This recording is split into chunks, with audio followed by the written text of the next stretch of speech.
भारत की लाज रखे साड़ी घूंघटू हम काहे के काढ़ी।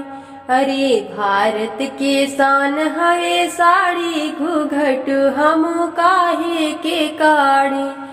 ससुर जी हमारे पापा लगत है, ससुर जी हमारे पापा लगत है। अरे सासू जी लागी महातारी घूंघटू हम काहे के काढ़ी। सासू जी लागी महातारी घूंघटू हम काहे के काढ़ी। भारत की लाज रखे साड़ी घूंघटू हम काहे के काढ़ी।